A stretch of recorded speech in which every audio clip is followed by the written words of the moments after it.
Good Morning Texas Home and Wealth, sponsored by Rodney Anderson with Supreme Lending.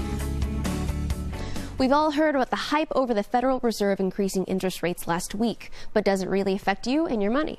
Our mortgage expert Rodney Anderson is here to explain. Good morning. Good morning. How much higher did interest rates actually go up? Well, here's what's going on. The Federal Reserve last week raised rates 0.25%. And nobody really asked for this. They think that the economy's doing a lot better. So what does it do? It affects us, our money, and our borrowing rates right now. And so I first want to start off with credit cards. There's over $1 trillion of credit card debt right now.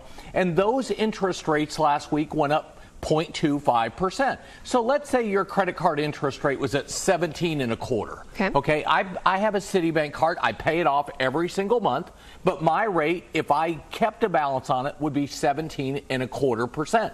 Now it's 17.5%. So imagine somebody with balances on there. Let's say they have $50,000 or $100,000 in credit card debt. What that means is they're paying more interest, and therefore they have less money of their payment going to principal. And so it's a major issue for a lot of people. The second area I want to break down is student loans. This is a big deal because many people on student loans right now have adjustable rates and they don't realize it. So those interest rates went up 0.25%.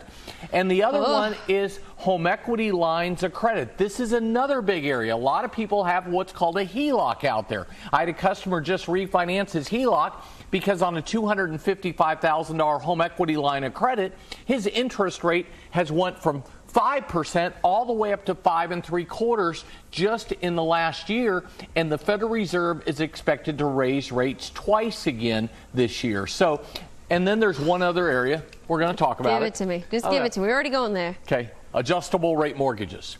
People that are on adjustable rate mortgages, if you're at the end of your term where the fixed rate is almost ending, these can be problematic because they're guided by short-term interest rates. And so what's happened is short-term interest rates have risen to their highest level in 10 years. So what's happening right now, like I had a gentleman the other day, his rate's going from 3.5 to 5.125 on his adjustable rate mortgage. So in the whole summary here, it just costs us more money. Well, I think I know the answer to my next questions, but do you see people are being negatively impacted by this? And it sounds like yes, and I'm a part of that also.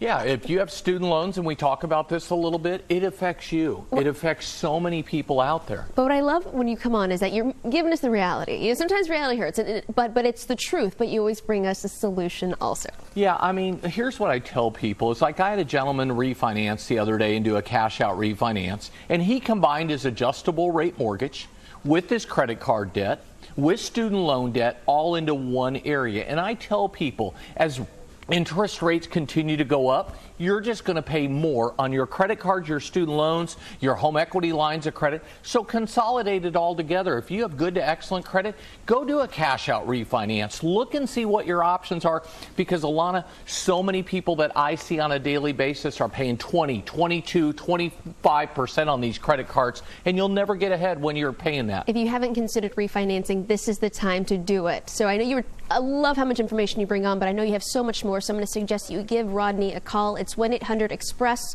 And if you have any questions on refinancing or mortgage, also everything is on his website that we discussed and more. It's rodneyanderson.com.